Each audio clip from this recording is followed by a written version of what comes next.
Muchísimas gracias a todos por conectarse. Mi nombre es Juan José Castillo, asesor de calidad del aire y salud de la Organización Panamericana de la Salud. Y hoy queremos juntarnos para hablar acerca, bueno, en un formato diferente, en conversación con el grupo de AIDA y el Instituto Nacional de Salud Pública. Hemos planificado esta sesión como un formato, como un conversatorio sobre la implementación y el uso de los índices de calidad del aire en las ciudades de América Latina. La contaminación del aire, como seguramente es de su interés, es uno de los principales riesgos para la salud pública en la región. La Organización Mundial de la Salud en el 2021 realizó la publicación de las directrices actualizadas de calidad del aire, eh, que atiende las recomendaciones para protección de la salud frente a exposición prolongada y de corto plazo a los contaminantes atmosféricos. Regularmente, estas directrices de calidad del aire los países las adoptan a través de estándares o normas de calidad del aire. Sin embargo, también pueden ser un insumo para la atención de episodios de contaminación o para informar a la ciudadanía acerca de los riesgos a la salud por la contaminación del aire a través del instrumento que conocemos como los índices de calidad del aire. Los índices de calidad del aire, estos códigos de colores que hemos visto en diferentes plataformas y que utilizan diferentes ciudades y que tienen nombres diferentes dentro de todos nuestros países y en las diferentes ciudades, parecen ser una herramienta muy poderosa para la comunicación del riesgo y la gestión de la calidad del aire y la protección de la salud. En esta conversación del día de hoy queremos escuchar las perspectivas de diferentes actores sobre las experiencias en la región, en la implementación, en el uso e implementación de los índices de calidad del aire. Tenemos representantes de instituciones académicas, de instituciones de gobierno, de la sociedad civil, y para nosotros es un conversatorio muy enriquecedor y creo que igual ustedes en su participación, como los participantes, tenemos una audiencia muy variada, por eso queremos aprovechar y pedirles que en la sección de chat puedan escribir su nombre e institución para que podamos conocernos y podamos tener una mayor interacción durante la sesión. Asimismo, invitarles en la sesión en el Zoom, tenemos en la sección de preguntas y respuestas un espacio donde ustedes pueden incluir sus preguntas a las presentaciones que estén ocurriendo o también en el contexto luego del conversatorio que vamos a tener, que va a estar siendo moderado por Daniela García de la Asociación Interamericana para la Defensa del Ambiente, AIDA. Entonces, siéntanse en libertad de enviar sus preguntas, queremos escucharlos. Creo que es un formato un poquito más distendido que otro tipo de reuniones que hemos tenido. Estamos buscando un conversatorio, no solamente entre los panelistas, que por supuesto estamos muy honrados de tenerlos acá, sino que queremos escuchar sus perspectivas, porque desde la Organización Panamericana de la Salud actualmente estamos también colaborando con las instituciones aquí representadas, con AIDA, con el Instituto Nacional de Salud Pública, en entender cuáles son las necesidades de la región para el desarrollo de estos índices de calidad del aire y poder proporcionar directrices que permitan a las ciudades y los países desarrollar estos índices y en cierta medida lograr un grado de homogenización, un entendimiento común al respecto. Bueno, sin ser más de mi parte, quisiera darle la palabra a Samuel Osorio. Samuel es estudiante doctoral del Instituto Nacional de Salud Pública de México, un especialista en temas de calidad del aire y salud. Samuel es amigo también de esta casa. Trabajamos juntos en diferentes proyectos y nos encontramos en otros proyectos frecuentemente. Nos alegra mucho tenerte aquí con nosotros, Samuel. Voy a dejar de compartir mi presentación para que puedas subir la tuya y el piso es tuyo.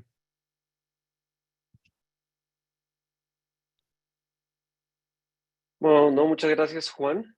Entonces voy aquí ya a empezar a compartir.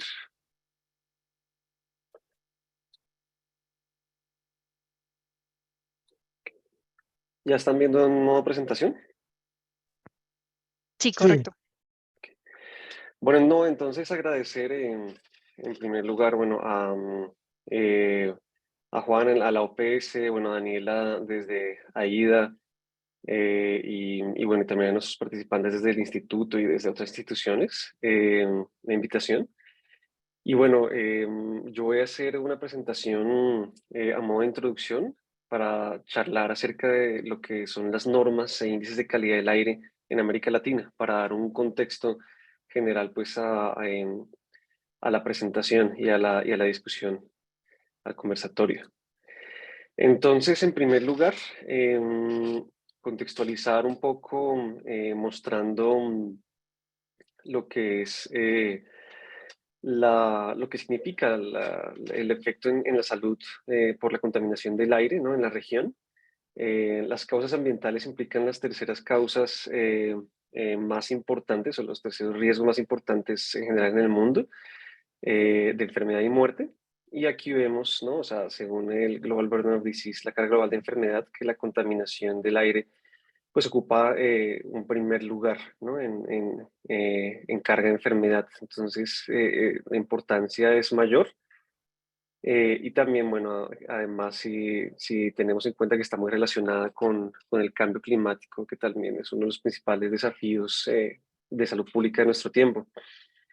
Entonces, en ese sentido, también aquí mostrar este mapa de GOVE y colaboradores publicado en 2021, donde muestran el porcentaje de población expuesta, ¿no? a contaminación del aire por PM2.5, material fino, por encima de lo que recomiendan las guías de la OMS en la región, ¿no?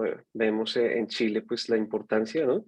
Pero también otros países como México, Perú, Argentina, seguido por Colombia, Brasil. Entonces esto para darle un poco de contexto a la importancia, ¿no? De lo que significa actuar en calidad del aire y salud. La exposición a la contaminación del aire y la salud humana puede causar efectos en la salud, tanto si nos exponemos a corto plazo, que es en términos de un día o en horas, o a largo plazo, en términos de años.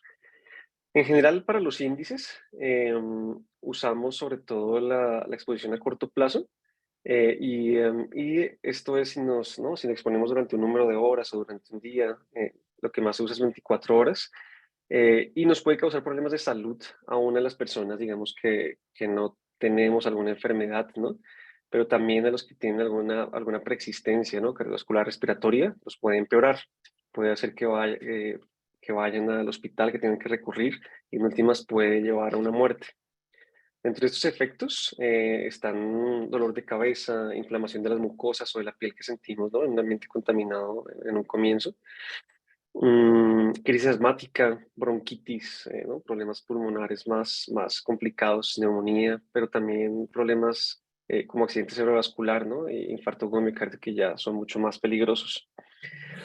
Entonces, en ese sentido, hay estrategias que los países y las ciudades pueden desarrollar y que muchos han desarrollado para lidiar, ¿no? O sea, con la contaminación del aire, que llamamos pues como herramientas de gestión. Y los índices de calidad del aire ocupan un lugar central, ¿no? O sea, porque se articulan con las normas en general nacionales, con los estudios epidemiológicos. Mm, y son una herramienta para que los tomadores de decisiones, la población general, conozcan, ¿no? cuáles son sus efectos y puedan tomar decisiones individuales o decisiones de ciudad colectivas.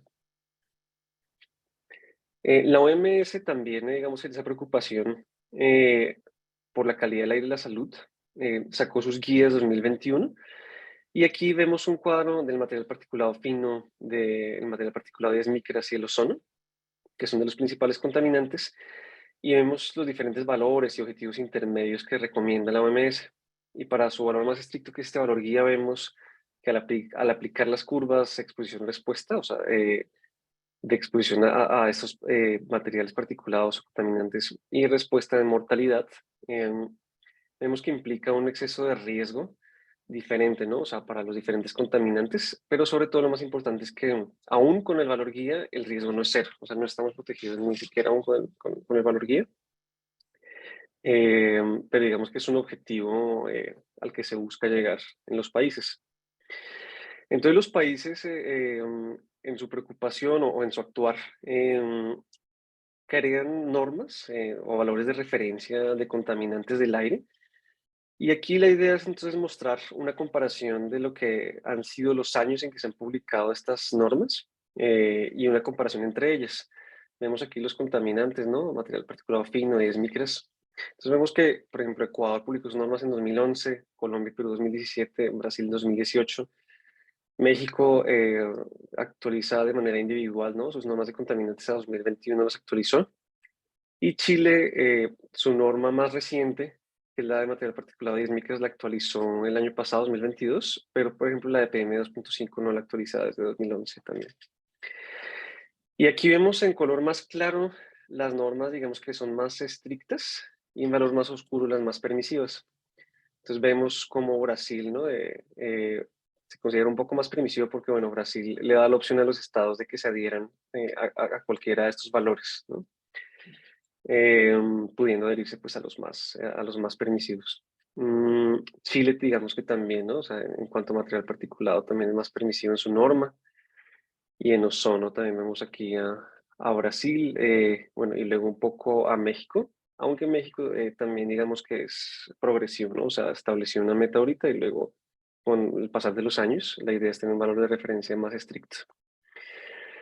Entonces, esto para hablar de las, digamos, de las normas, se publican en diferentes años, en realidad, ¿no? Unas ya tienen más de 10 años de haberse publicado y que varía entre los países. Y hay algunos países, digamos, que tienen pendiente esto. Y para hablar, digamos, ya de los índices, como estas herramientas, ¿no? De gestión, la idea aquí es, entonces, en la parte de arriba para material particulado de 10 micras, material particulado grueso, aquí está la Unión Europea, ¿no? Y aquí está cada una de esas categorías de colores que hablaba Juan al comienzo, desde buena hasta extrema, en 6 categorías. No todos los índices tienen 6, algunos tienen 5, otros tienen 4, pero digamos que los organizamos de esta manera para compararlos. La Unión Europea la pusimos aquí como punto de comparación, que tiene un índice pues mucho más estricto, lo dejamos en blanco. Y luego, por ejemplo, vemos que en material particulado grueso, para las categorías de buena y aceptable, eh, que normalmente el valor superior de aceptable normalmente es la norma, entonces son mucho más permisivos Chile, ¿no? Y Perú, que además coincide, bueno, con algunos de los que son de los países que tienen más problemas, ¿no? De material particulado grueso en la región, y más estricto México, ¿no? Por ejemplo.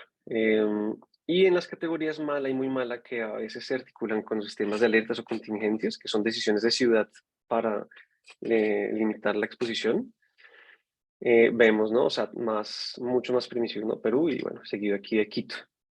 Aquí también vale la pena mencionar que los índices a veces los implementa un país como tal, como es el caso de México, ¿no? Colombia, pero en otros lugares digamos que se implementan cada ciudad y no hay como un índice establecido de país, ¿no? Entonces cada lugar lo hace de una manera diferente. Para el material particulado fino, de manera similar, Chile es mucho más permisivo, ¿no? Para sus categorías buena y aceptable. Eh, Colombia más estricto, ¿no? Y México. Y en mala y muy mala son mucho más permisivos Perú y Quito, ¿no? Nuevamente.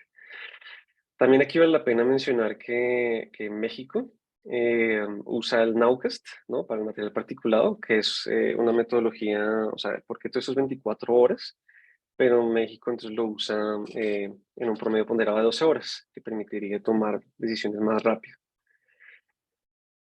Y en ozono, digamos que Colombia sería más permisivo en sus categorías buena y aceptable, ¿no? Y un poco más estricto Perú, pero al contrario, para la mala y muy mala, Perú es más permisivo, mm, junto con Quito. Entonces, hasta acá para mencionar cómo, ¿no? O sea, cómo los países estructuran sus índices y cómo algunos son más permisivos, otros menos, como un contexto, ¿no? Para dar la discusión.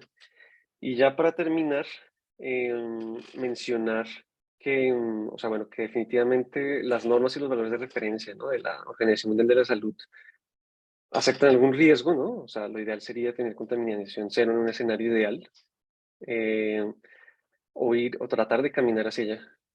Que los índices de calidad del aire son herramientas de gestión del riesgo, ¿no? Que permiten tomar decisiones, tanto individuales, qué puedo hacer para no exponerme, para exponerme menos, Eh, y, eh, pero también decisiones de ciudad. Cuando una ciudad, por ejemplo, decreta una alerta por ejemplo, pone un pico y placa o no circula para limitar la circulación de vehículos, ¿no? Y que la gente se exponga menos. Idealmente estos índices deberían estar construidos con base a los efectos en la salud humana, con base a los riesgos, como mostrábamos al comienzo de la diferencia de riesgos, aunque digamos que en general no ha sido así, pero es lo ideal. Y estos índices permiten conectar a la academia, a los tomadores de decisiones, a la población o grupos ciudadanos, porque, digamos, tratan de transmitir de una manera mucho más fácil o amigable el riesgo, ¿no?, que implica para la salud humana, cuando pues la calidad del aire muchas veces es un tema difícil de interpretar. Las normas e índices de calidad del aire se deberían actualizar con una periodicidad mucho más corta, ¿no? O sea, de 3, 4 años a lo máximo, y también con base en los efectos en la salud humana. Mm, y sería necesario un esfuerzo regional, ¿no? O sea, para que los países, sobre todo los países que aún no tienen índice o unas normas establecidas, lo hagan, ¿no? Esos índices de calidad del aire. Y en últimas, porque son herramientas, o sea, que al conectar a diferentes actores, al comunicar, pues llevan, ¿no?, a que los países y las ciudades se acerquen pues cada vez más a ese valor guía de la calidad del aire de la OMS. Y, y bueno, y además en últimas también actuar en contaminación del aire también permite actuar al mismo tiempo en cambio climático. Eh, entonces se obtienen co-beneficios de esta manera, ¿no? Y esto sería todo. Aprovecho aquí finalmente solo para comentarles que justo hoy, ayer, salió publicada, de hecho, un índice en el que estuvimos trabajando, el nuevo índice mexicano de calidad del aire para, digamos, para comentarios. Y si aquí, digamos, personas de México pueden entrar y, bueno, y comentar, o pueden revisar los demás que estén interesados. Muchas gracias.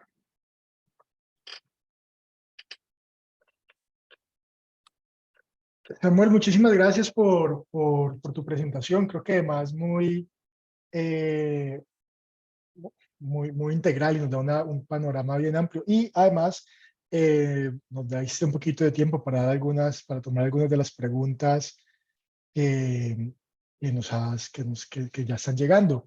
Eh, Creo que precisamente sobre la actualización del índice de calidad del aire de México, tenemos una pregunta de Alex Águila y tal vez voy a aprovechar esta pregunta de Alex para pedirle a cuando escriban sus preguntas en el Q&A, en la sección de preguntas y respuestas, si quieren pueden incluir también eh, el nombre de su institución, si vienen de alguna institución o si son particulares, está bien, no hay ningún problema, para poderlos, para responderles también incluyendo la institución a la que participan. Preguntando acerca sobre la modificación y sobre la inclusión del factor de ajuste para las concentraciones de PM2.5 y PM10. Tal vez es un tema con el que estás familiarizado. Si tienes algún comentario sobre esto, la pregunta es un poquito más larga acerca sobre los riesgos del índice, sobre posibles flexibilidad o, digamos, relajamiento de los niveles de activación o de activación o de la clasificación. Ok, bueno, de hecho sí, y estuvimos trabajando en esto porque también, bueno, Horacio Rojas también podría, digamos, complementarnos, pero este factor de ajuste básicamente fue una propuesta de un análisis liderado además por la Secretaría de Ambiente de México para tratar de adaptar el Nowcast, o sea, que es este promedio ponderado de 12 horas, para que se adaptara mejor, digamos, al comportamiento del material particulado, ¿no?, de la ciudad. Entonces, digamos que esta más o menos surgió en este sentido, y como con la idea exacto, de tener un mejor Nowcast, y más adaptado, digamos, al contexto mexicano. Y el Nowcast, bueno, nuevamente es una herramienta, ¿no?, que permite tener datos en tiempo real y tomar decisiones individuales para no exponerse o exponerse menos. Gracias. Gracias, Samuel. Un par de preguntas más antes de pasar a la parte del panel de Priscila Carpio, tal vez de Ecuador, que pregunta: Ecuador tiene un color gris en el mapa, esto significa que hay falta de datos, que no existen índices. Y Pablo Bueno, pregunta sobre las normas. Bueno, realmente creo que estamos hablando de las directrices de calidad del aire, Pablo, no de las fuentes de emisión, sino de la concentración de contaminantes en el aire ambiente. Entonces, Samuel, sobre el mapa, sobre el desarrollo en Ecuador. Sí, bueno, en este mapa específico que mostré fue una investigación de Nelson Gouveia y de un equipo de Salud Urbal. O sea, en realidad ellos no tuvieron pues, los datos de Ecuador para hacer los análisis. Sin embargo, en otros análisis, pues digamos, sí se tienen datos de, ¿no? de los contaminantes en Ecuador y de hecho Ecuador, pues como mostré, pues tiene un índice en Quito y bueno, y unas normas de calidad del aire. Entonces, digamos, sí, sí tienen unas concentraciones, ¿no? Y bueno, y yo diría que tiene un comportamiento pues, muy similar, ¿no? A algunos países de la región cercanos, como puede ser Perú, que es una problemática sobre todo con los materiales particulados. Muchísimas gracias, Samuel. Y quisiera entonces ahora, en seguimiento a nuestra agenda, dar la palabra a Daniela García Aguirre, que es abogada con especialización en temas ambientales, o al menos con especialización en temas ambientales, apasionada más por los temas de la sociedad civil y hace parte del equipo de AIDA. Daniela, para nosotros es un gusto enorme poder trabajar contigo y tenerte en esta sesión moderando el conversatorio. El piso es tuyo, Daniela. Juan, muchísimas gracias y Samuel también muchas gracias por la presentación. Con esto nos dejas en un muy buen contexto de los índices de calidad del aire y salud en América Latina. Y con este contexto, entonces yo quisiera presentarme primero. Mi nombre es Daniela García Aguirre. Como decía Juan, hago parte de la Asociación Interamericana para la Defensa del Ambiente, AIDA.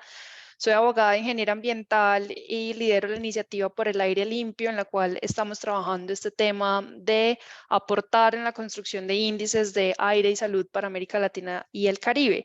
Y para entender un poco por qué estamos apuntando en esta dirección, tengo un panel maravilloso que les voy a presentar y que les agradezco pues cuando los vaya presentando, vayan prendiendo sus cámaras para que se unan a esta conversación, que realmente lo que vamos a tener es eso, un espacio para reflexionar desde las perspectivas de distintos actores sobre estas experiencias en el uso e implementación de los índices de calidad del aire en los países de la región. Entonces, primero contarles que nos acompaña Karen Joana Delgado García. Ella es médica de la Universidad Nacional de Colombia con posgrado en pediatría y epidemiología. Tiene una experiencia laboral en el área clínica asistencial y se ha dedicado a la investigación clínica también y equipos de salud pública y ha participado en el diseño de índices de calidad del aire y salud en Bogotá. Así que contigo, Karen, podremos hablar muy bien sobre la importancia de esta aproximación de salud en los índices de calidad del aire. Karen, bienvenida. Muchas gracias, Daniela, y a toda la audiencia por la invitación y por acompañarnos. Genial, Karen. También le doy entonces el paso al doctor Horacio Rioja Rodríguez. Él es médico cirujano, maestro en ciencias en salud ambiental y doctor en epidemiología del Instituto Nacional de Salud Pública. Actualmente es profesor, director de salud ambiental del Centro de Investigación en Salud Poblacional y líder de la línea de investigación por misión sobre salud y ambiente también de este instituto, el Instituto Nacional de Salud Pública de México. Es director del Centro Colaborador de OPS-OMS en capacitación en epidemiología ambiental, miembro de la Sociedad Internacional de Epidemiología Ambiental y de la Comunidad de Práctica en Ecosalud para América Latina y el Caribe, además de ser, por supuesto, un gran investigador y autor y coautor de más de 100 publicaciones indexadas. Horacio, qué honor tenerte con nosotros. Muchísimas gracias por acompañarnos en este panel. Al contrario, Daniela, muchas gracias por invitarme y creo que va a ser una conversación que seguramente no terminaremos acá. Seguro, seguro. Buen comentario de entrada para que lo tengamos en cuenta. También le doy la bienvenida a Selene Martínez Guajardo. Ella es bióloga y directora ejecutiva del Observatorio Ciudadano de la Calidad del Aire del Área Metropolitana de Monterrey. Esta es una organización de la sociedad civil que busca aportar a la solución de la mala calidad del aire en las zonas metropolitanas a través de la mejora de marcos normativos, del fortalecimiento de las instituciones encargadas de gestionar la calidad del aire y de la difusión de la información sobre calidad del aire y salud hacia la ciudadanía. Es miembro activo de la Alianza por la Acción Climática de México y de la Coalición Latinoamericana por el Aire Limpio. Así que, Selene, muchas gracias por acompañarnos y qué bueno que también vengas a aportar esta perspectiva ciudadana y de las organizaciones de la sociedad civil a este conversatorio. Con muchísimo gusto, Daniela. Gracias primero a ustedes por la invitación y un placer estar aquí con la audiencia. Gracias, Selene. Y también entonces, nuestro último panelista de este conversatorio, Sebastián Gómez Robles, es químico, magíster en química orgánica y en ciencias del agua y del ambiente. Su ejercicio profesional se ha centrado en el trabajo interdisciplinar en temáticas ambientales como la calidad del aire, el cambio climático y el agua. Actualmente trabaja en la Subdirección de Calidad del Aire Auditiva y Visual de la Secretaría Distrital de Ambiente, coordinando a nivel intersectorial la gestión y el soporte técnico para la gobernanza del aire, el Sistema de Alertas Tempranas Ambientales de Bogotá y el Plan Estratégico para la Gestión Integral de la Calidad del Aire de Bogotá a 2030. Sebastián, con este gran input desde el sector público, te doy la bienvenida y muchas gracias por acompañarnos. Muchísimas gracias, Daniela, a los demás panelistas y a todos los participantes. Me excuso, no puedo encender la cámara, pero estaré aquí presente conmigo. Muchísimas gracias, Sebastián. Bueno, entonces, con este honor de este gran panel que nos acompaña, como vemos, tenemos no solamente un panel multiactor e intersectorial, sino también interpaíses. Es un panel regional, nos acompañan personas desde México, desde Colombia, igual que todas las personas que nos están acompañando como asistentes. Solo para comentarles un poco de la metodología, lo que vamos a hacer es conversar. Vamos a tener un conversatorio de 45 minutos. La idea es que cada uno de ustedes como panelistas tenga 3 minutos para responder algunas preguntas guía que traigo el día de hoy, con la posibilidad, por supuesto, de comentar la respuesta de algún otro panelista. Entonces, así vamos a poder fomentar la conversación, la escucha atenta, y la idea es fomentar entonces que desde distintas perspectivas de los roles que ustedes representan, podamos conversar de estos índices de aire y salud, identificando retos y éxitos en su implementación y en la importancia de esta herramienta que, como nos presentaba Samuel, es una herramienta fundamental para la gestión de la calidad del aire a nivel regional. Entonces, sin más preámbulos, quiero empezar preguntándoles cómo es la implementación de estos índices de calidad del aire en sus respectivas ciudades. Y para eso, entonces, Selene, te voy a dar la palabra para que comiences. Muchas gracias. Claro, Daniela, gracias por la pregunta. Es importante primero saber que la implementación de estos índices, al menos en México, ha sido muy importante porque, como sabemos, hemos pasado de medir de cierta forma la calidad del aire en años pasados a adoptar estos nuevos índices de calidad del aire, y eso primeramente es un avance muy importante en México porque estos índices son preventivos, son más preventivos. Si volteamos a ver estos índices, la implementación se ha aplicado sobre todo a nivel estatal en Nuevo León y en otros estados. Está, por ejemplo, Baja California, en fin, muchos estados de México lo están adoptando y lo practican como a nivel federal. Entonces, es importante que los estados, y no solo los estados, también los municipios, conozcan y puedan comunicar la calidad del aire a partir de estos índices que manejan promedios más cortos que los promedios que se manejaban en años pasados. Entonces son más preventivos, las personas pueden conocer, porque estos datos deben ser públicos, las personas pueden conocer públicamente cómo está la calidad del aire en diversos contaminantes criterio, como mencionaba Samuel hace un rato, y esto permite que las personas puedan estar informadas y puedan decidir y tengan una mayor oportunidad de decidir sobre sus actividades en un tiempo más rápido, sin la necesidad de estar exponiéndose al aire libre a condiciones donde antes a lo mejor no estábamos enterados de qué estaba pasando. Entonces, en México ha sido muy importante, ha sido un paso grande. Me asombra, de hecho, el dato que presenta Samuel de estas gráficas comparativas de los distintos países de Latinoamérica, porque México ha hecho un muy buen trabajo y es importante también el trabajo no solo de implementación, sino de actualización de ese mismo índice que se ha estado realizando. Y también comentar que por acá algunos estados en México tienen estaciones de monitoreo oficiales que agarran la información y entonces se comunica al público en general esa calidad del aire para ser preventivos.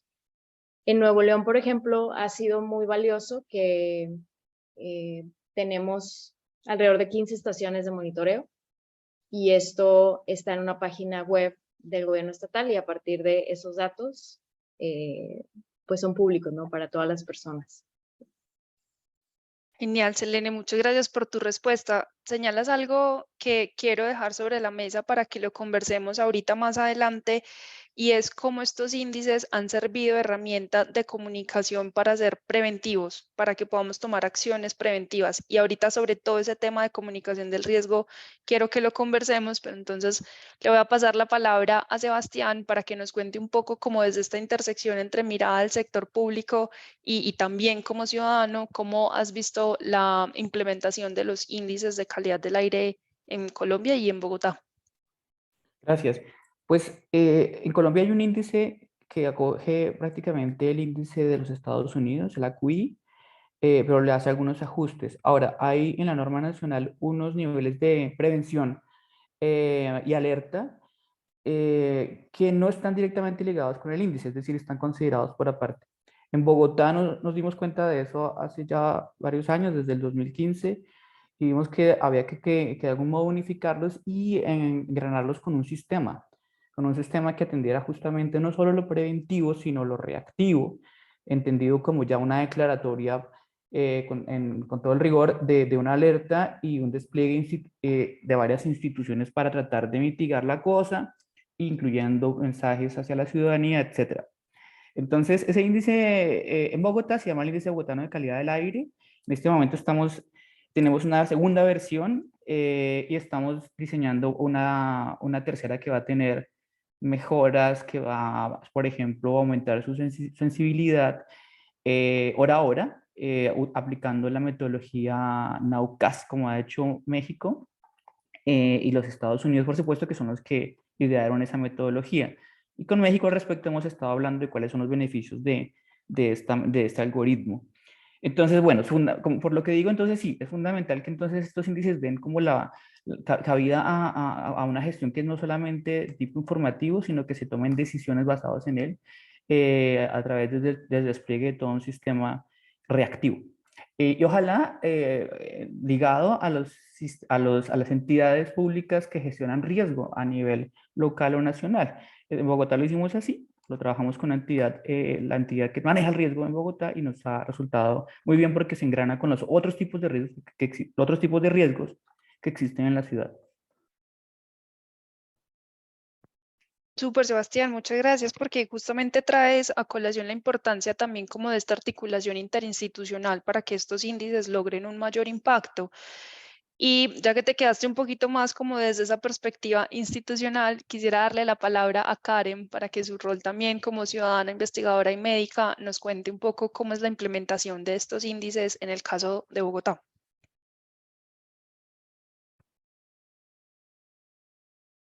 Estás en silencio, Karen. 3 años de pandemia y todavía nos pasa, no te preocupes.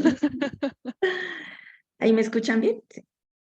Perfecto, bueno, decía que un poco con el contexto del desarrollo del índice, como lo contaba Sebastián, me parece clave informar que este índice fue construido de manera justamente interinstitucional, un poco con esa visión actualizada de ese One Health al que le tenemos que apostar, donde todos tenemos que involucrarnos. Es así que en Bogotá ocurre que las secretarías, tanto salud como ambiente, liderando el proceso, se articulan constantemente en este proceso de implementación. Entonces, han desarrollado diferentes estrategias de comunicación, porque aquí creo que la clave es justamente llegarle a la ciudadanía y poder empoderarla acerca de la importancia de la calidad del aire, que si bien no la vemos porque no es tan visible esa contaminación como si lo son otros factores ambientales, sabemos que existen toda una cantidad de efectos súper importantes, pero que desafortunadamente la comunidad y luego como ciudadana no estamos tan atentos a esta problemática. Entonces, esa implementación se ha venido fortaleciendo con estrategias de comunicación, mediante el uso de una aplicación móvil, también una página web donde se puede consultar ese índice bogotano de calidad del aire y riesgo en salud, pero también a través del pronóstico que también se articula desde la página de la Secretaría de Salud para que todos puedan tener ese contacto y ese conocimiento. Vamos caminando justamente hacia esa posibilidad de que sea mucho más popular, de mucho más consulta por los ciudadanos este índice, pero pues resaltar que estamos trabajando en eso y que además, como lo decía Sebastián, en esa acción interinstitucional buscamos constantemente estar en mejoría. Mejorar tanto en el tema de la sensibilidad con el NOCAS, que esperamos que ya sea parte de la versión 0.3 del IVOCA, y asimismo mejorar en esos mensajes claves oportunos en un lenguaje sencillo que la comunidad lo pueda entender, pueda verse identificada, comprender cuál es ese riesgo al que se está exponiendo y qué medidas puede tomar. Adicional a lo que ya un poco se estaba esbozando, que es también esa posibilidad que nos da de a nivel ya de varios sectores y actores poder tomar acciones correctivas en momentos de alerta o emergencia por calidad del aire. Súper, Karen, muchas gracias porque también traes a colación la importancia del tema que mencionaba al principio Selene, que es de la comunicación y comunicación del riesgo. Y agregaste otra pieza a este instrumento de gestión que es el riesgo en salud particularmente. Entonces, le voy a pasar la palabra a Horacio para que por favor ya nos cuentes un poco más cómo ha sido la implementación como un poco histórica del índice de calidad del aire en México y ahora la importancia de que se haya agregado este apellido de salud también, cómo lo hace diferente y por qué es importante. Gracias, Daniela. Pues creo que a esa pregunta yo quisiera mencionar que nosotros hemos estado en México en un proceso de actualización de las normas de calidad del aire y salud más o menos desde el año 2014 y hemos intentado que la actualización de las normas se vuelva una costumbre en México a partir de la Secretaría de Salud. Ese es un tema importante. Lo menciono porque para nosotros el índice es un instrumento de gestión que está vinculado a dos cosas, a las normas nacionales y a las guías de la OMS. Entonces nosotros siempre, para actualizar el índice, siempre tomamos en cuenta esos dos nortes, más la evidencia en salud que se vaya generando año con año, porque siempre hay información nueva sobre los efectos agudos en salud. Entonces tenemos varios nortes que nos permiten construir y actualizar el índice. La publicación del índice en el 2019 en México fue un gran paso, lo tengo que decir, a nivel federal, porque antes teníamos solamente algunos índices locales, como era el INMECA en la Ciudad de México, y el gran paso en el 2019 fue tener una norma nacional que se aplicara a todas las zonas metropolitanas en donde se realiza monitoreo de la calidad del aire. Entonces, ese fue un paso bastante importante. A nosotros como académicos, pues nos ha estado tocando participar, tratando de informar en qué va la discusión de las guías de la OMS, por un lado, y en qué van los avances del conocimiento científico sobre los efectos en la salud, por el otro. Otra gran aportación en México, creo, sin duda, es que en los grupos de elaboración de las normas nacionales se dio cabida a las organizaciones sociales. Eso en la discusión de tanto de las normas de salud como en las normas del índice ha sido muy importante porque ha permitido incorporar algunos enfoques como el del derecho humano al medio ambiente sano, que normalmente no estaba visualizado por parte de las instituciones. Entonces creo que son elementos muy importantes que las organizaciones sociales han incorporado a estas discusiones formales de las normas y del índice. Y el otro gran paso que se dio en la norma del 2019 fue lo que tú mencionas, que nosotros insistimos muchísimo en que debería de ser un índice de calidad del aire y riesgos a la salud, porque hubo una discusión bastante fuerte en relación a que este debería quedarse solamente como un índice de calidad del aire, y nosotros insistimos mucho en que se tendrían que reportar los riesgos a la salud tanto para la población general como para poblaciones sensibles. Entonces, y eso es muy importante porque los mensajes hacia la población sensible es muy importante que se den desde el momento en que se exceden los límites de la OMS y no las normas nacionales. Ahí hay una discusión bastante interesante sobre cómo se debe de comunicar el riesgo con respecto a las guías de la OMS y con respecto a las normas nacionales, porque no siempre caminan al mismo ritmo. Y de hecho, como se pudo ver en los cuadros que presentó Samuel, dado el atraso que hay en la gestión de calidad del aire en nuestros países y en nuestras ciudades, a las ciudades les está costando muchísimo trabajo acercarse a los objetivos intermedios de la OMS. Y tenemos que poner en perspectiva histórica lo que está haciendo cada país por avanzar en ese sentido. Entonces, yo diría que la actualización del índice es importante porque se da en un proceso de normalización de las guías nacionales de salud, incorpora la dimensión de los riesgos en salud, y también, por último, está toda esta discusión que se ha dado en relación al NAUCAS para tratar de generar mensajes oportunos que sean realmente de tipo preventivo. Y lo que ocurre en la nueva actualización que se está discutiendo acá en México es justamente qué ocurre o qué ha ocurrido en la etapa post-NAUCAS después de unos años del uso de esta metodología en el índice nacional.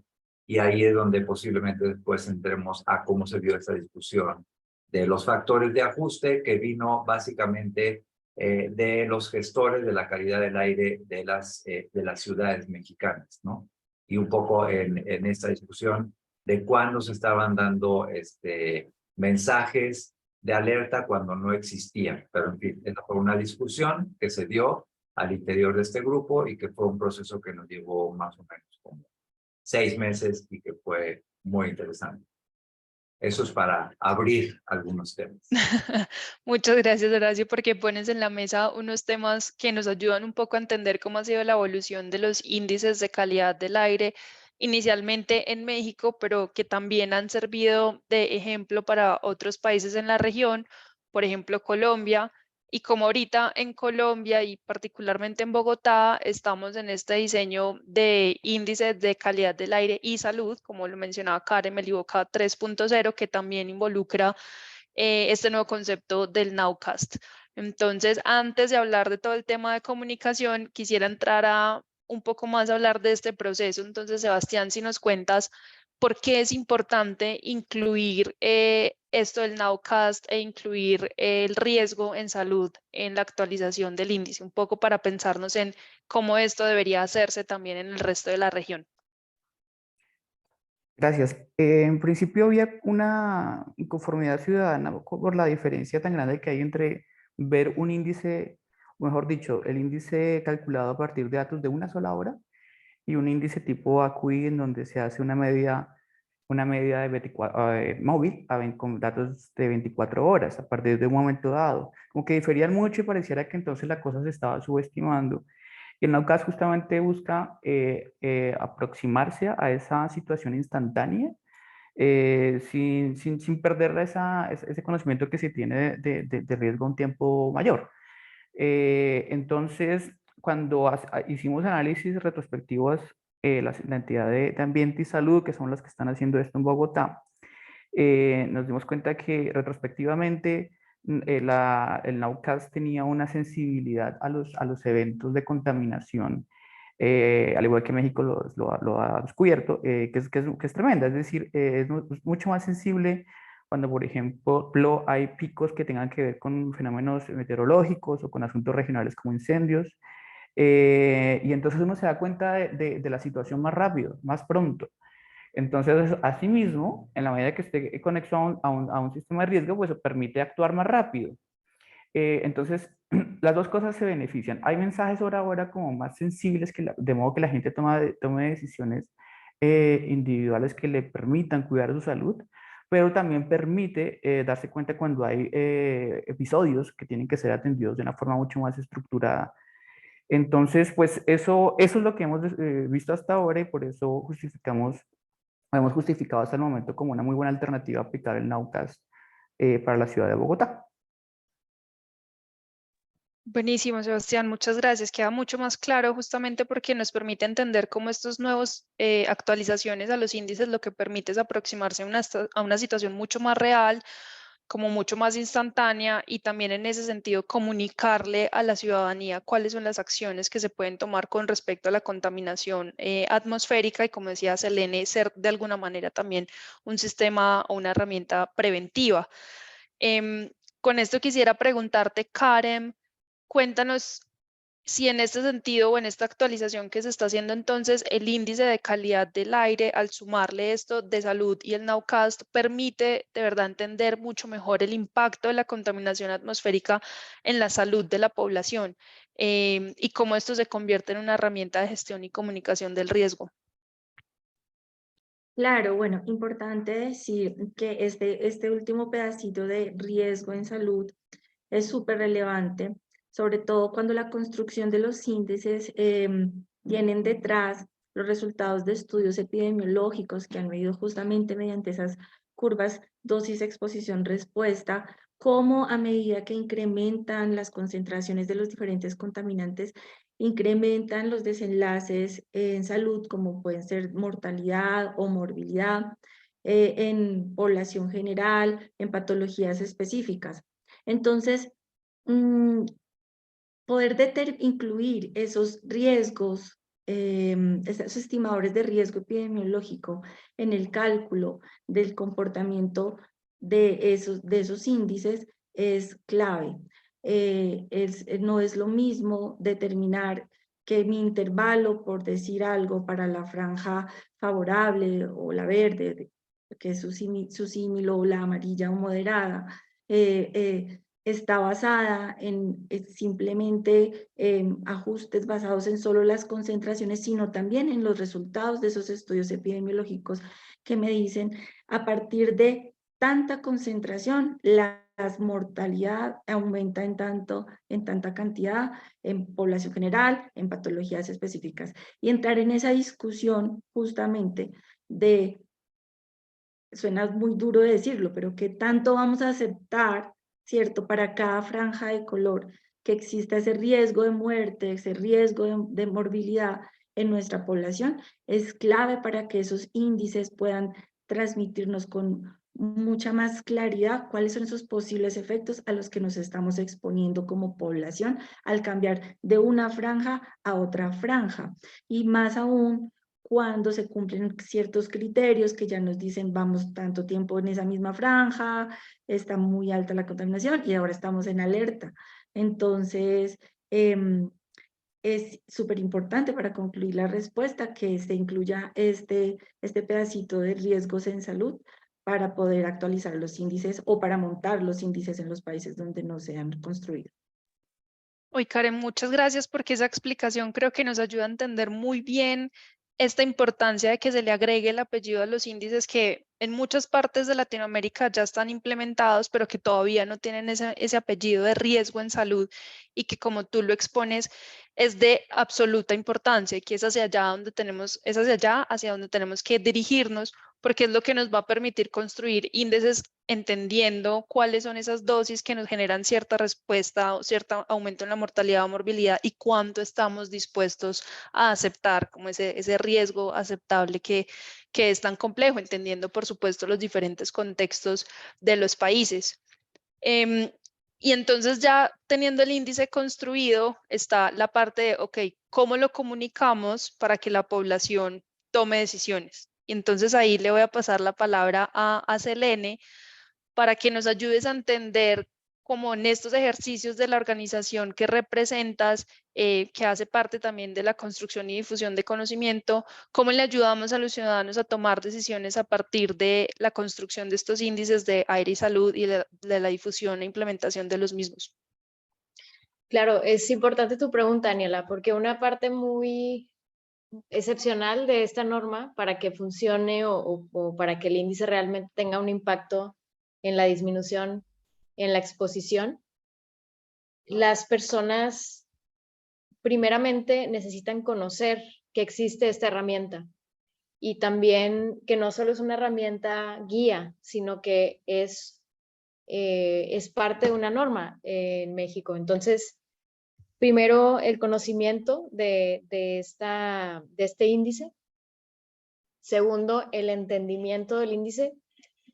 Existimos varias organizaciones de la sociedad civil en México que parte de nuestro trabajo es justo el tema de la educación en sentido de que las personas entiendan el índice y también que esa información no solo de cómo está la calidad del aire, sino a qué riesgo se asocia y cuáles son las recomendaciones hacia personas sensibles o al público en general, entender todo ese rango de posibilidades y entonces poder el ciudadano tomar una decisión con ello.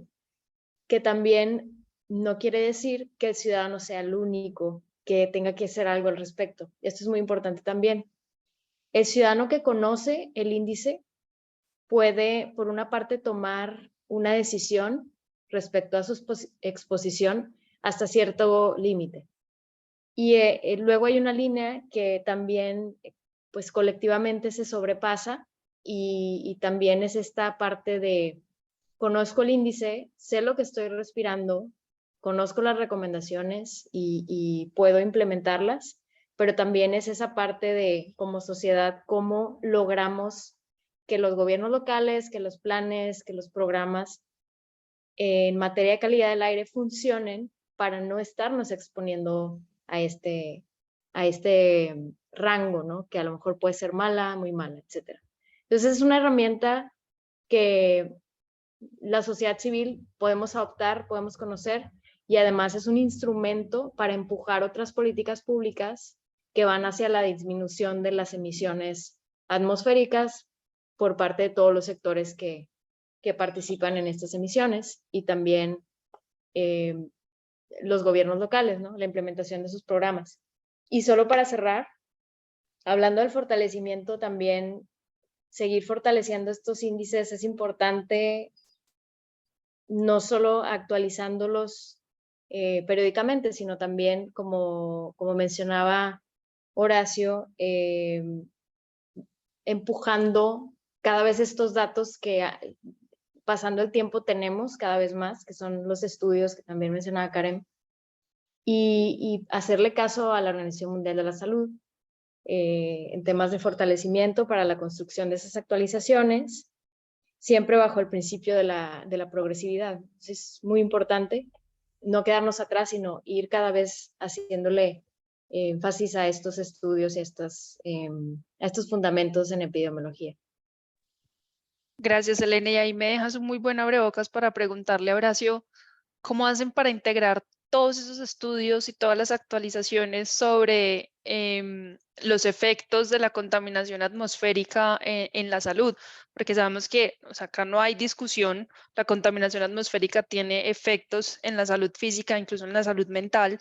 Y cada vez hay más y más producción de este tipo de artículos académicos y vos como investigador seguro tendrás mucho mejor mapeados todas estas investigaciones, pero ¿cómo hacemos para integrar todas estas investigaciones en un instrumento que nos permita hacer una gestión real de la contaminación y además comunicárselo a la población? Bueno, pues esa es como la mitad del trabajo que hacemos nosotros. La primera es generar el conocimiento y la segunda es organizarlo para que sea útil. Buena parte del trabajo se hace o la han hecho, digamos, la Organización Mundial de la Salud y otros expertos que recopilan estudios individuales sobre contaminación y efectos agudos y crónicos en poblaciones humanas y que se resumen en lo que se llaman los metaanálisis, que son básicamente el resumen de todos estos estudios epidemiológicos individuales y que permiten construir lo que decía Karen, que son las curvas dosis-respuesta. Entonces, es a partir de estudios individuales agregados de donde se obtienen estos resultados de los estudios ya en conjunto o los metaanálisis que es posible construir estas curvas dosis-respuesta para determinar, pues primero a partir de qué concentraciones se puede conocer que hay efectos, si es que existe algún umbral. Nos permite conocer también efectos diferenciales entre diferentes poblaciones sensibles como niños o personas asmáticas o personas que tienen enfermedad pulmonar obstructiva crónica u otras que son muy sensibles. Entonces, digamos que el primer trabajo consiste en esa recopilación y síntesis de resultados que se hacen en diferentes partes del mundo. Desde luego, en la medida que se hagan también estudios en nuestros países, eso tendrá mayor validez, pero no tenemos demasiada duda sobre que los riesgos en nuestras ciudades latinoamericanas son igual o más altos que los que se han construido en los países donde se han hecho más estudios, que básicamente son los europeos y los norteamericanos. Afortunadamente, cada vez es más el cúmulo de estudios que se hacen en nuestros países, y ahí sí es como muy recomendable hacer un llamado a que estos estudios se sigan realizando, no solamente sobre los efectos que ya conocemos, sino sobre efectos nuevos que se están estudiando y sobre los cuales sabemos que algunas de nuestras poblaciones tienen especiales vulnerabilidades, que es un tema también bastante importante. Sobre el tema de la comunicación, yo quería apuntar que, bueno, una es llegar a este consenso de cuáles son los niveles, las bandas del índice, y un ejercicio complementario igual de difícil tiene que ver con la comunicación. Normalmente en los documentos en donde están las normas oficiales nacionales, donde se establecen estas bandas, se establecen lineamientos muy generales para hacer la comunicación de este riesgo. Y creo que una de las experiencias ricas que hemos tenido desde el 2019 es la diversidad de formas que han tenido las organizaciones sociales y los gobiernos en las ciudades para difundir el índice, ¿no? Yo hasta ahora no conozco todavía un programa completo de comunicación de riesgo de este índice, en el que se pueda hablar que las escuelas, los médicos están participando en la difusión de esto, también los medios masivos, ¿no? A lo que voy es que los documentos oficiales generan lineamientos muy generales que llegan hasta estas recomendaciones por poblaciones sensibles, pero después hay que diseñar toda una estrategia de comunicación de los riesgos en cada ciudad. Y ahí creo que hay una variedad de experiencias que no se han resumido todavía y que han sido muy variadas, desde ciudades donde prácticamente no hay difusión del índice, hasta otras ciudades que sí tienen por parte de los gobiernos locales aplicaciones, formas de comunicación, talleres, ¿no? Que los incorporan en los medios de comunicación locales, ¿no? Como creo que a veces ha ocurrido, por ejemplo, en Monterrey, o como, por ejemplo, como algunas organizaciones sociales que utilizan incluso monitores de bajo costo, incorporan en su comunicación los valores del índice y los difunden de manera horizontal en la población. Entonces creo que son como dos trabajos distintos. Uno, el tener la construcción actualizada de los índices, y el otro, el hacer todo este trabajo de difusión y de comunicación que debe servir como un instrumento de educación y de gestión, como mencionaba Selene, ¿no? Entonces creo que está pendiente también hablar y construir estos programas de difusión y de uso educativo del índice. Muchas gracias, Horacio. Mencionas esas dos etapas que son clave en toda la discusión que estamos teniendo y además dejas muy claro cómo todas son estas investigaciones fundamentales para aterrizarlas en un instrumento de gestión, pero si no tenemos esa parte de comunicación, ese instrumento de gestión se nos queda en la política y no logramos llevarla a la realidad que sea útil, que es lo que buscamos. Karen, creo que querías decir algo. Sí, Cuéntanos. gracias. Es que quería complementar lo que Horacio estaba diciendo y resaltar la importancia, porque en esa primera etapa de construcción, como esa traducción de la información epidemiológica y las concentraciones en unas bandas y unos niveles, es clave que se trabaje en un consenso social, o sea, donde todos hagamos parte de poder definir qué vamos a permitir para cada una de esas bandas. Nosotros estamos haciendo en Bogotá un gran esfuerzo para involucrar en esas actualizaciones personas de la academia, personas de la sociedad civil, comunidades, de diferentes tipos de pacientes, etcétera, para que se pueda en conjunto dialogar y llegar a esos consensos y construir ese índice con el que todos estemos de acuerdo, además de los otros sectores, porque es importante entender que la contaminación del aire es algo en el que intervienen muchos sectores sociales, económicos, incluso muchas costumbres culturales. Entonces, por eso todos tenemos que estar involucrados en esa construcción. Y en la segunda parte que Horacio resaltaba de la comunicación, en los últimos días, hablando con algunos colegas, hemos querido enfatizar en la importancia no solamente de la comunicación, sino de que sea tanto educación como publicidad, digámoslo directamente. Lo que pasa lo que sale en las noticias, lo que la gente ve en las vallas, lo que la gente todo el tiempo le llegan mensajes por diferentes medios de comunicación, redes sociales, que es lo que está ahora en boca, es lo que la gente se le queda. Y lo que quisiera yo resaltar que deberíamos tratar de hacer con nuestros índices de calidad del aire. Educar y volverlos, publicitarlos mucho para que se queden pues en la mente y en el chip de todas las personas permanentemente. Muchas gracias, Karen, por tu complemento. Y ahí lo que quisiera hacer es pasarle la palabra a Sebastián, ya que están en esta etapa de construcción y actualización del índice de Bogotá. Sebastián, cuéntame qué han pensado, cuéntanos mejor qué han pensado sobre esta parte de la comunicación. Ok, ese punto es difícil. Con el IVOCA actual y el pasado siempre se ha concebido una estrategia de comunicación y pedagogía, pero llevarlo a la práctica es arduo, costoso. Es decir, ese trabajo que mencionaba el doctor Horacio de pasar la verticalidad a la horizontalidad es difícil. Entonces, en ese sentido hemos como desarrollado ciertas cosas, pero falta trabajar mucho más. Es decir, en la parte pedagógica se han desarrollado cursos tanto desde el sector salud como ambiente, donde igual se integran las dos componentes para hacer que la gente comprenda mejor de qué se trata, toda la problemática de fondo y el índice en sí. Aparte de eso, se han desarrollado ciertas plataformas y una aplicación de celular para que haya, digamos, herramientas para que la gente pueda ir a consultar. Sin embargo, falta trabajar mucho más, como decía Karen, estrategias de medios mucho más agresivas. Y otra cosa que hemos identificado como con mucha claridad recientemente es el hecho de enfocarnos en nichos.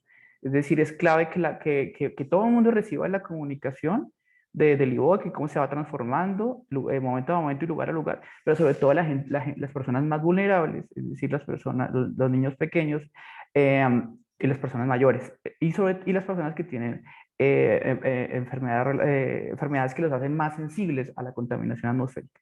A esas personas hay que llegarles primero y más. Entonces ese sería el reto. Se está haciendo, como digo, avances tanto en lo comunicativo como en lo pedagógico, pero falta muchísimo camino por recorrer. La idea entonces sería que eso quedara un poco más claro, más explícito en esta nueva norma, pero por supuesto eso siempre va a depender de los aspectos administrativos y políticos. Claro, y también un poco de la percepción de la ciudadanía de para ellos qué funciona en términos de comunicación y cómo es una participación efectiva. Y para eso vamos a aprovechar la experiencia de México y de Selene y te voy a preguntar eso, Selene, ¿qué experiencias han funcionado bien en la comunicación de estos índices en México? o en Monterrey? Bueno, es una pregunta interesante. Podría hablarte desde sociedad civil como tal vez un enraizamiento del índice en algunas organizaciones de la sociedad civil que han implementado incluso, por ejemplo, lo que hablaba Horacio, mapas de monitores ciudadanos con este índice adaptado a esos mapas. Y entonces las personas pueden ver monitores de bajo costo alrededor de toda el área metropolitana de Monterrey con los valores del índice. Y es muy interesante porque nos damos cuenta de cuán valiosas son también las redes de monitoreo de bajo costo para tener una capacidad mayor de generar esos datos y estar enterados de cómo está la calidad del aire de una manera más certera. Y bueno, ese ha sido un caso de éxito hasta ahora. Nosotros también estamos queriendo implementar con algunas redes un poco más internacionales el tema del índice. Y justo para que ese índice sea consultable en todo el mundo y que se pueda ver a nivel México. Ese es un caso de éxito muy interesante y actual. Y también algo que quisiera compartir es que también hay un caso de éxito que queremos que suceda por acá y es esta adopción del índice, no solo para una comunicación hacia la población, sino para que, al menos en el estado de Nuevo León, en el área metropolitana de Monterrey, podamos tener un programa específico, un programa de respuesta a contingencias atmosféricas que adopte el índice de aire y salud para conformar este programa y de una manera muy integral poder tanto comunicar a las personas cuando hay, digamos, días difíciles o días contaminados, pero también que a partir de ese programa surja una serie de acciones de prevención y de reacción para implementar medidas de mitigación de esas emisiones. Entonces, este índice es muy valioso para conformar ese tipo de políticas públicas, de programas, donde no se queda en la comunicación, sino también en acciones para disminución de emisiones. Entonces, es algo que estamos ahora empujando y construyendo y es una de las cosas que queremos que suceda. Y ya para terminar, también es muy interesante, Daniela, que como tú sabes, al menos en nuestro país, en México, tenemos en algunas áreas metropolitanas, muy cercanas a las áreas metropolitanas, algunas plantas de generación de energía, algunas plantas de procesamiento de petróleo, todo esto. Y entonces es interesante cómo conforme va evolucionando el índice, podemos también tener datos más certeros acerca del comportamiento de emisiones que vienen justo de estas plantas. Y entonces las personas pueden saber en qué momentos son críticas estas emisiones y empezar a trabajar sobre ello. Entonces, esto va mucho más allá de pues, como tener un índice con el cual podamos enterarnos cómo está la calidad del aire y cómo cuidarnos, sino también implementar esa política pública, esa como gestión integral del aire que necesitamos en las áreas metropolitanas. Y bueno, va a ser muy interesante la implementación también de la actualización que vamos a tener de este índice por acá. Gracias, Elena, por compartirnos esas experiencias exitosas y también las que creen que han sido exitosas en otros ámbitos y podrían involucrarse en este del índice. Y en ese mismo sentido, quisiera compartir algunos de los comentarios que han ido poniendo en el chat sobre cosas que han funcionado en comunicación del riesgo. Pues por acá Juan Mendoza nos escribe que el Observatorio de Movilidad Sostenible desarrolló un proyecto para la comunicación en escuelas y ahí nos deja el link para poder aprovechar esa experiencia, por ejemplo, en el caso de Bogotá. Y Alexa también nos comparte una solución basada en juegos serios educativos dispuestos a colaborar con México, Ecuador y Colombia. Entonces también sí nos pueden dejar ahí información para que podamos usar, y pues este espacio también es de compartir esas experiencias que han funcionado en otros países para que podamos alimentar el proceso de construcción de los índices. Y ahí, bueno, y Alex también nos deja por acá algunos hallazgos sobre la calidad del aire en La Paz, México, y un lenguaje menos técnico o académico que ha ayudado en toda esta parte de comunicación del riesgo.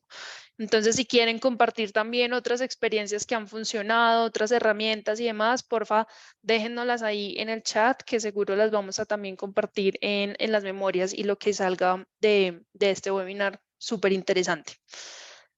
Y con esto en mente, entonces vamos a pasar a la siguiente pregunta, que es un paso más allá de lo que venimos haciendo, y es plantearnos qué sigue. Y en este qué sigue, lo que quiero preguntarles es, bueno, ya venimos con un sistema histórico de una herramienta de gestión que funciona muy bien, que son los índices de calidad del aire.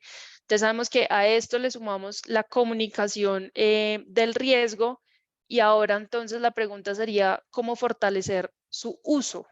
¿Qué sigue? ¿Cómo fortalecer el uso de estos índices de calidad del aire y comunicación del riesgo? Y Horacio, te voy a dar la palabra para que empieces con este reto. Ok, bueno, yo creo que hay varias cosas que siguen. Con la discusión anterior, creo que es importante que hagamos una evaluación del uso de los índices, porque creo que ya tenemos un tiempo y una experiencia utilizándolos. Y yo me he encontrado que hay opiniones muy diferentes. O sea, a mí me ha tocado escuchar a gente de los gobiernos locales que dicen, no, es que la gente no entiende el índice, ¿no? O no lo está utilizando. Y en la misma ciudad me encuentro a otras organizaciones que me dicen, no, es que desde que existe el índice tenemos un instrumento para poner esto en la agenda y poder hacer un trabajo. Entonces, yo creo que es importante empezar a tener una retroalimentación de cómo está siendo el uso del índice en nuestras ciudades, porque creo que eso va, como es un instrumento relativamente nuevo, necesitamos tener retroalimentaciones para fortalecerlo.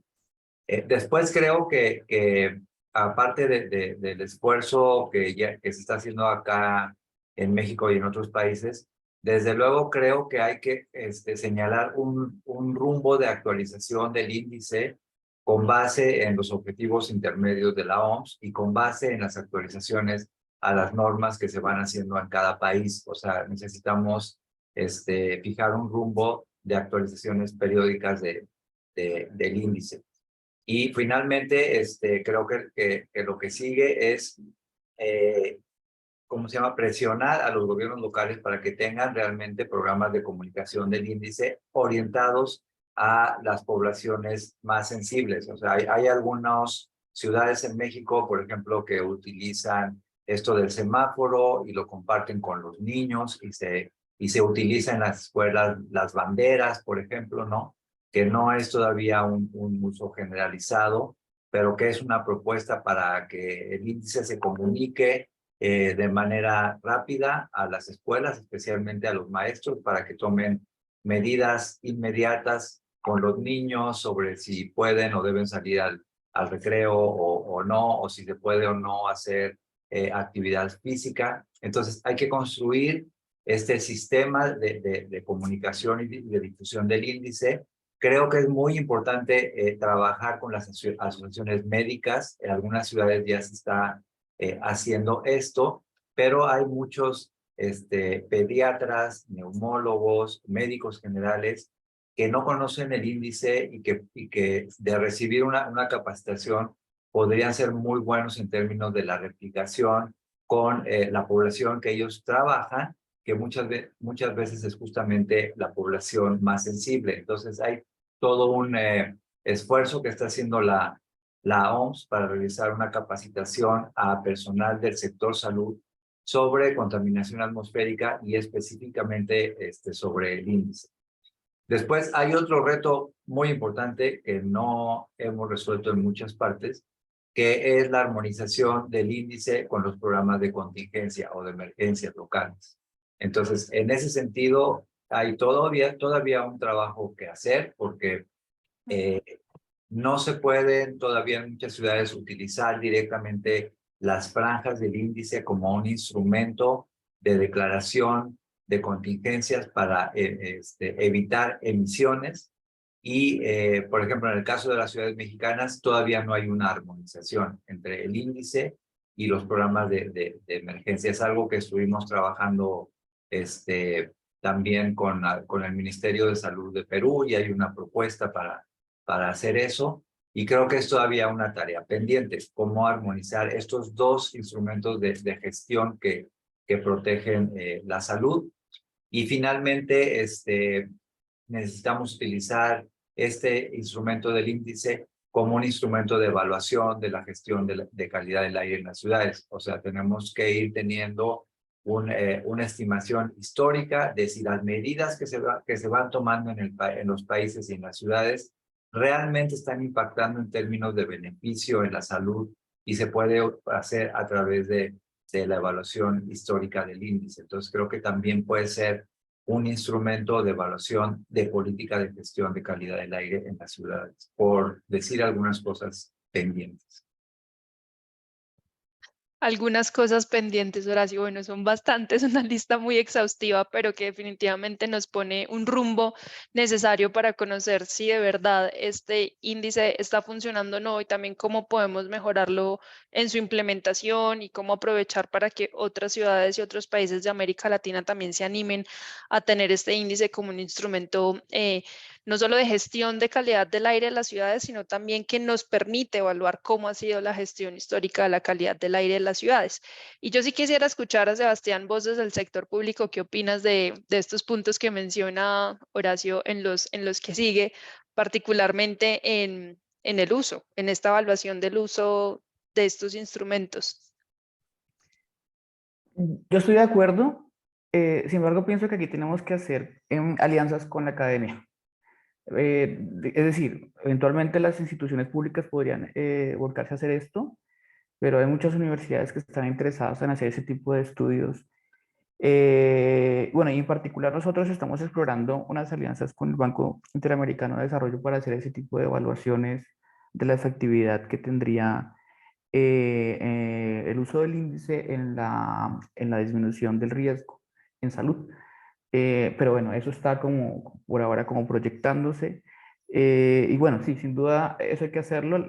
También habría que pensar y definir cómo se va a hacer, si a través de encuestas, con qué tipo de población, dónde, cuándo. Porque nosotros hemos hecho sondeos y como que uno se entera un poco, sí, yo lo consulto, no, ni idea qué es ese índice. Pero sí faltaría como unas estadísticas mucho más fuertes para saber esto funciona, esto no funciona, saber por qué no funciona y atacar ahí el tema para poderlo fortalecer. Muchas gracias, Sebastián. No sé si Selene o Karen quisieran complementar en esta pregunta, o si no, yo quisiera pasar a un par de preguntas del panel que también están súper interesantes, las de nuestros asistentes. Karen. Gracias. No, pues yo creo que este tema de calidad del aire nos convoca a todos, entonces es clave, como decía un poco Sebastián, contar con la academia, y en el tema de comunicación, súper importante con los comunicadores, los profesionales en el tema, que nos ayuden a aterrizar todas estas terminologías un poco técnicas a lo que para la gente es más claro, para lo que la gente es más comprensible. Clave también trabajar, como decía Horacio, con los profesionales de la salud, para que desde la formación nosotros tengamos el chip de este tema de la contaminación del aire y sus efectos. O sea, la verdad es que no es el tema popular académico que nos enseñan en las instituciones que educan en medicina. Entonces es súper importante que lo tengamos presentes, porque seremos replicadores tanto a nuestros pares profesionales como a los pacientes que estamos evaluando, además que nos sirve para la toma de decisiones. O sea, el pediatra que tiene a su niño que se acaba de recuperar de la neumonía y resulta que vive en la zona más contaminada de la ciudad. Entonces, qué bueno poder yo revisar cómo está esa contaminación ahora antes de darle salida, o poderlo mandar con ciertas recomendaciones. Sé que se vuelva algo cotidiano, es súper importante. Y alianzas me parece clave con instituciones cuidadoras de personas sensibles, como ya lo mencionaba Horacio y Sebastián, colegios, jardines, ¿verdad? Que puedan gestionar y flexibilizar los horarios y demás de exposición de estos niños para que justamente puedan proteger su salud. Karen, muchas gracias. Traes algo muy interesante que creo que va siendo una gran conclusión de este panel, que está maravilloso y que de hecho ha invitado a una discusión muy interesante también en el chat, que ahí la he podido seguir por los laditos y que de hecho les invito también a que sigan comentando y compartiendo sus contactos, y es alianzas. Acá algo que es clave es la necesidad de alianzas, y no solamente alianzas entre las instituciones, sino también entre distintos actores, entre distintas profesiones, porque el aire es un tema que nos involucra a todos y a todas. Y ahí en el chat he visto como también ya han empezado a compartir algunos contactos para poder después intercambiar experiencias y demás. Entonces les invito a que lo sigan haciendo. Y no sé, Selene, si quieres complementar algo a esta ronda de preguntas, porque quisiera igual tomar unas 2 preguntas del público para que contestemos antes de terminar. Sí, un minuto, solo complementando los comentarios que me parecieron súper valiosos en temas del fortalecimiento, no solo en el uso o en la comunicación de este mismo índice con las personas en general, sino además de lograr que todas las edades se entiendan, a lo mejor como que no hasta un nivel educacional, sino formativo. Y también que el sector salud adopte acciones y recomendaciones preventivas a pacientes que ya tienen. Y bueno, finalmente retroalimentar el uso con análisis sería muy, muy valioso. El uso de estos índices con análisis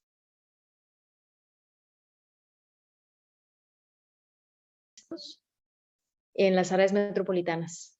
Creo yo que es muy valioso esto. Gracias, Selene. Te perdimos un poquito, creo que perdimos un poquito tu señal, pero te escuchamos. Creo que la idea quedó clara. Gracias.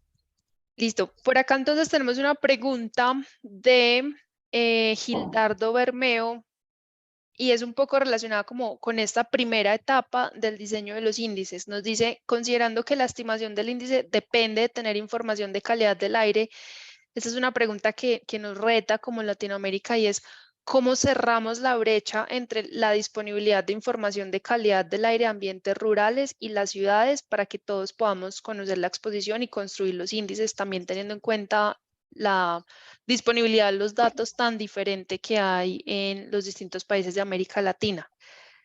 No sé quién se le quiera medir a esta pregunta, e incluso invitaría a Samuel también si quieres acompañarnos en esta discusión, que es básicamente cómo cerramos la brecha en la disponibilidad de información de calidad del aire para la construcción de los índices en América Latina. Sebastián, por favor. Gracias. Pues a ver, un equipo de monitoreo de partículas con una tecnología equivalente a los estándares de la EPA es costosísimo. Ahora, esto nunca viene solo, tiene una infraestructura, tiene meteorología asociada siempre, y además uno siempre tiende a asociar varios contaminantes, por lo menos los criterios. De modo que si no hay la capacidad de generar una red o unos puntos clave en ambientes urbanos, pues sin duda lo que está surgiendo es el tema de los microsensores o sensores de bajo costo. Sin embargo, en eso, que nosotros también en la entidad lo hemos explorado de la mano con iniciativas ciudadanas y de privados, hay como un cuidado que hay que tener siempre, y es como la calidad del dato, porque tiene como una dispersión y una deriva en el tiempo, va cambiando en la medida que el equipo tiene uso.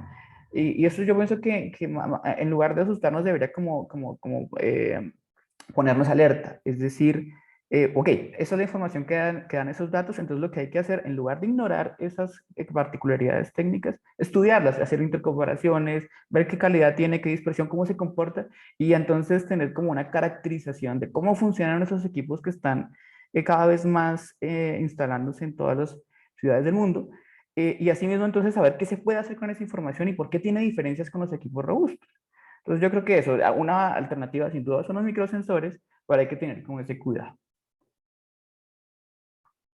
Gracias, Sebastián. Traes este tema que creo que nos da para otro panel entero, que es todo el tema de los monitores de bajo costo. Samuel, cuéntanos, ¿qué quisieras Sí, compartir? no, pues justo ahorita estaba, estaba respondiendo un par de preguntas ahí en la parte de preguntas y respuestas de este tema de monitores de bajo costo.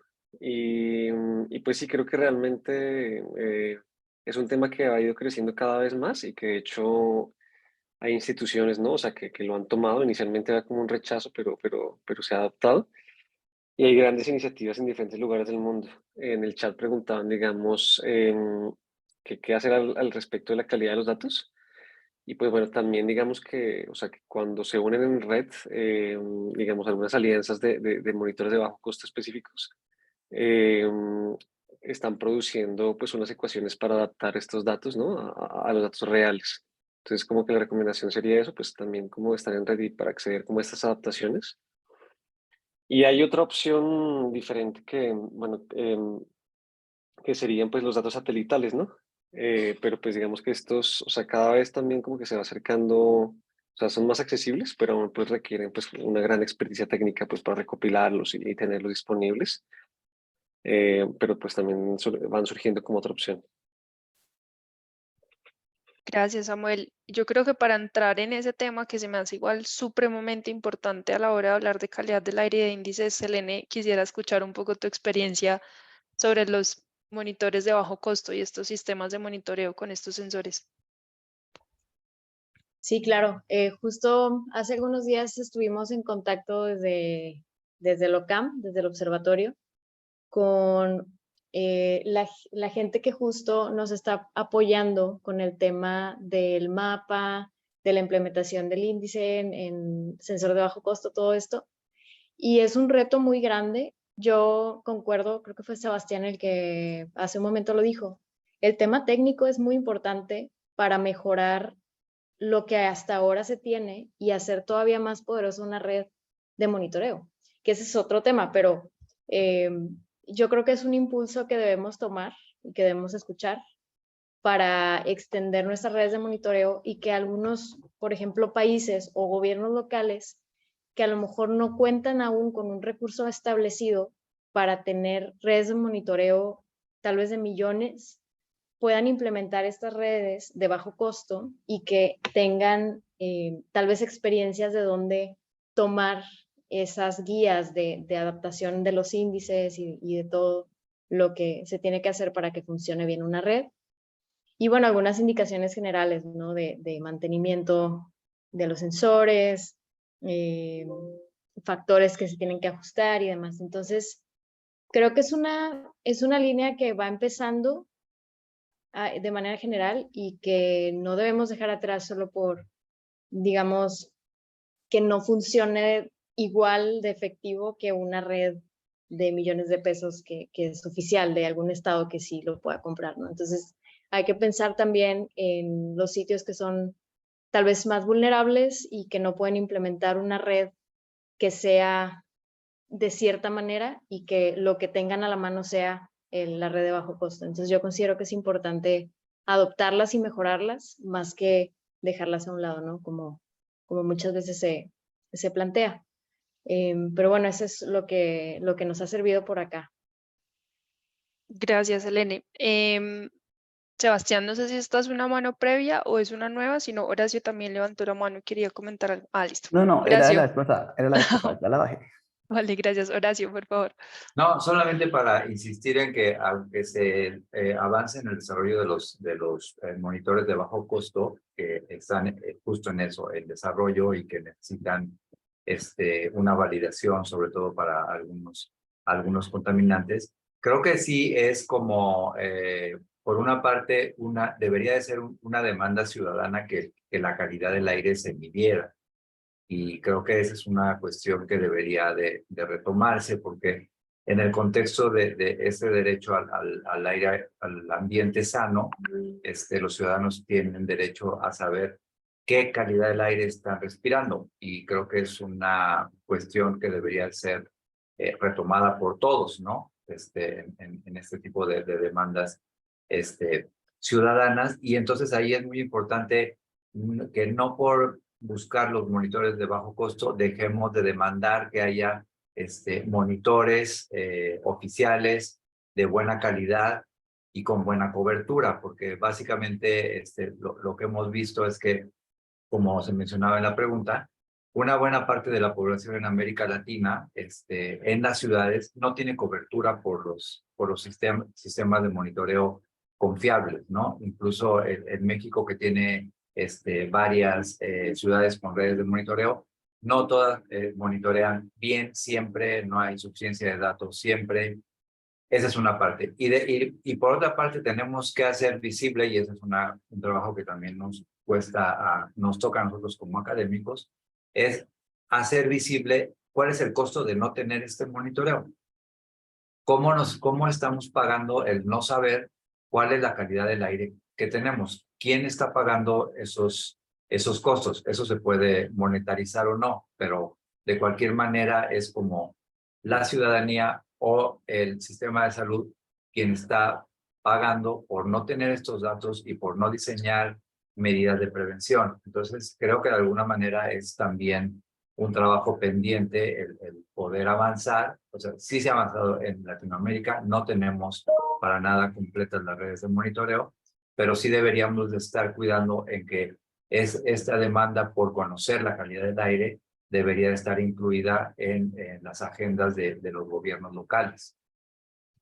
Horacio, muchas gracias por tu intervención. Creo que traes a colación algunos puntos ya para ir cerrando, que ya estamos 2 minutos pasados de la hora prometida, y es la importancia de mantener el tema desde las distintas perspectivas y los distintos actores, que la ciudadanía no se olvide de demandar que tiene un derecho al ambiente sano y que es su derecho también conocer el aire que respira. Este llamado también a la autoridad pública a seguir avanzando en la implementación de estos instrumentos de gestión, y también el llamado a la academia para seguir ayudándonos a colaborar en aportar este conocimiento fundamental para que todo esto también funcione y lo implementemos en estrategias que sí resulten. Y ya con todo esto, en 30 segundos, quisiera escucharles a cada una y cada uno de nuestros panelistas para cerrar y que nos cuenten cómo hacemos para repetir esta experiencia en los otros países de América Latina. ¿Qué necesitamos para tener más índices de calidad del aire y salud en el resto de los países de América Latina? Selene, ¿tú qué opinas? Pues me remonto a lo que acabamos de mencionar justo.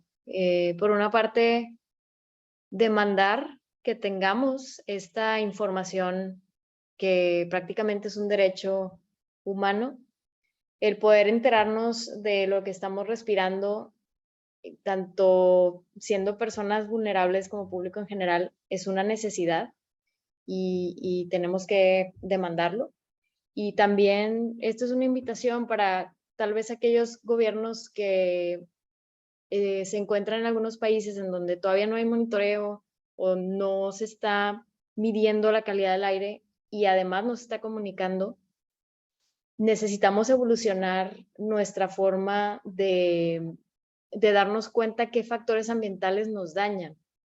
La contaminación del aire es el principal factor ambiental de riesgo para la salud. Entonces, realmente si no tenemos esa información, no podemos tomar decisiones hacia dónde debemos ir. Entonces, es un llamado a ir evolucionando la forma en la que conocemos estos factores ambientales y también hacernos cargo de lo que estamos respirando como tal. Muchas gracias, Selene. Karen. Claro, es que lo que dice Selene es súper clave. Nosotros acá usamos mucho el término de gobernanza en calidad del aire. Y es que creo que de ahí debe partir la necesidad o esa cadena de cosas por hacer. Y es que entendamos como comunidad, perdón, que el aire es un riesgo para nuestra salud cuando está contaminado. Es la clave, porque si no lo pensamos así, pues no vamos a demandar a los gobiernos ese derecho que tenemos de que se mida, de que se invierta en esa infraestructura necesaria, de que al mismo tiempo hayan grupos académicos que entonces quieran analizar esos resultados, transformarlos en esos índices y crear las estrategias para comunicarlo. Entonces es como esa importancia de liderar desde los gobiernos también y también desde la sociedad, el querer tener la contaminación del aire o la calidad del aire como un tema importante para nuestra salud y a partir de ahí pues seguir todo el proceso de acciones que nos lleven a conocerla y a tomar acciones para controlar o mitigar el riesgo. Gracias, Karen. Sebastián, ¿cómo hacemos para seguir compartiendo y expandiendo esta experiencia en América Latina? Yo diría dos cosas. Lo primero es que este tema que mencionas sobre gobernanza del aire hay que fortalecerlo mucho porque ahí sale la necesidad. Es decir, los políticos observan mucho lo que la gente está pidiendo porque ellos se deben al público, a la gente. Entonces, es clave que desde abajo, por así decirlo, empieza a haber buena presión ciudadana diciendo, oiga, este problema existe, este problema es importante, yo lo comprendo, ciudadanía, academia, etc. Eso de entrada genera como un marco favorable para que se hagan todas las inversiones. Ahora, desde el ámbito ya puramente público, yo creo que hay que fortalecer el tema de consecución de información básica para poder hacer los estudios que se necesitan para adoptar un índice. Se necesita información de calidad del aire, entonces ojalá por lo menos unos equipos robustos que quizás después se puedan fortalecer con microsensores, pero de entrada se necesitan equipos con una calidad muy buena, sobre todo cuando son inversiones de ciudad. Esa información de calidad es clave complementarla con información en salud. Yo creo que en esto lo reconoce muy bien. La información de morbilidad es muy difícil de conseguir digamos, con la calidad que uno quisiera. Mortalidad, punto, es un poquito más fácil en el caso de Bogotá. Y por otro lado, inventarios de emisiones, porque todo esto igual va a desencadenar de unas acciones que tienen que ver con salud, pero también con las fuentes emisoras. Y si uno no sabe de dónde vienen las emisiones, pues no puede estar alertando con los índices, pero después cuando ya quiere actuar no sabe hacia dónde mirar. Entonces toca ir haciendo el trabajo paralelo con inventarios de emisiones de contaminantes criterio. Muchas gracias, Sebastián. Y para cerrar, Horacio, cuéntanos, ¿cómo hacemos para seguir expandiendo estas experiencias en América Latina y el Caribe? No, pues primero estoy de acuerdo en todo lo que se ha dicho. Creo que necesitamos establecer un mecanismo de colaboración que nos permita conocer las experiencias de la academia, de la sociedad civil y de los gobiernos locales en experiencias exitosas que haya para el desarrollo e implementación de los índices de calidad del aire. O sea, como tratar de hacer de alguna manera este foro en el que estuvimos ahorita una cosa más permanente. Y bueno, de paso, pues intentar comprometer a AIDA y a la OPS para que no sea un evento aislado. Hemos platicado con Samuel, también con Daniela, de la posibilidad de crear una red más permanente que nos permita estar actualizados de lo que pasa en otras partes. O sea, hemos visto como algunas cosas que hemos hecho acá han servido en otros países, pero estamos viendo otras experiencias en otros países de comunicación que nosotros no hemos hecho. Entonces creo que el intercambio de experiencias a estos tres niveles de sociedad civil, gobiernos y academia puede ser muy útil para que le demos seguimiento y que este tema se expanda, ¿no? E incluso, por ejemplo, no sé si tenemos participación acá de muchas ciudades centroamericanas, en donde el problema es también bastante grave, como tratar de incorporar a más gente que trabaja calidad del aire desde estas tres perspectivas en estas otras ciudades, porque creo que no es un tema aislado y es un tema que le toca a todas las ciudades de nuestra región. Muchas gracias, Horacio. Definitivamente esto es cierto, esto es un espacio donde necesitamos seguir ampliando la colaboración, la intersección entre distintos actores y este es el llamado. Entonces también si ustedes como panelistas quieren dejar su correo en el chat, que tuvo muchísima interacción y que hay mucho interés también para seguir hablando del tema, les invito a que lo dejen. Y claro que sí, seguiremos hablando. Acá queda el compromiso INSP, OPS y AIDA para seguir hablando de este y otros temas de gran interés para la región. La calidad del aire no tiene fronteras y es un tema que nos interesa a todos y a todas, no solamente a nivel local, sino también a nivel regional.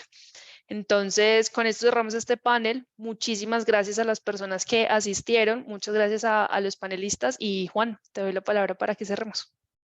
Bueno, no, muchísimas gracias a todos ustedes, Daniela, Karen, Horacio, Serene, Sebastián, Samuel. Creo que ha sido una sesión muy interesante y también muchas gracias por los comentarios, preguntas. No alcanzamos a responderlas todas, pero creemos además que este va a ser un esfuerzo continuo en el que vamos a seguir trabajando. De hecho, actualmente estamos justamente en la discusión con el Instituto Nacional de Salud Pública de cómo abordar y con ahí de cómo abordar la temática de los índices de calidad del aire y proporcionar guías desde las directrices o guías desde la Organización Panamericana de la Salud que les apoye a la toma de decisiones. Y creo que esta conversación ha sido muy útil tanto para mapear las experiencias, tomamos nota en el chat de algunos índices de calidad del aire, algunas cosas que están haciendo, pero también para ver que va más allá de lo técnico, definir cuáles son las franjas que van a ser verdes, amarillas o naranjas o rojas, sino que hay digamos, hay un componente de comunicación del riesgo, de, como decía Karen, de marketing o de pedagogía al respecto, y creo que son temas muy interesantes. Además, ver cómo requiere un esfuerzo conjunto entre las autoridades, la ciudadanía, la academia, bueno, y los grupos de la organización civil. Agradecemos mucho esta sesión, ha sido grabada, tenemos sus correos en la lista de participantes, entonces vamos a consolidar todos los participantes y a través de ahí seguramente vamos a enviar la grabación de la sesión y verificamos con Samuel la disponibilidad de sus diapositivas. Muchísimas gracias a todos por la sesión y bueno, mantendremos en contacto, creo que también nos vamos a juntar después INSP y AIDA en ver cuáles serían los pasos siguientes en estos esfuerzos. Que estén muy bien, muchísimas gracias a todos. Muchas Chao. gracias. Hasta luego. Muchas gracias. Gracias, hasta luego.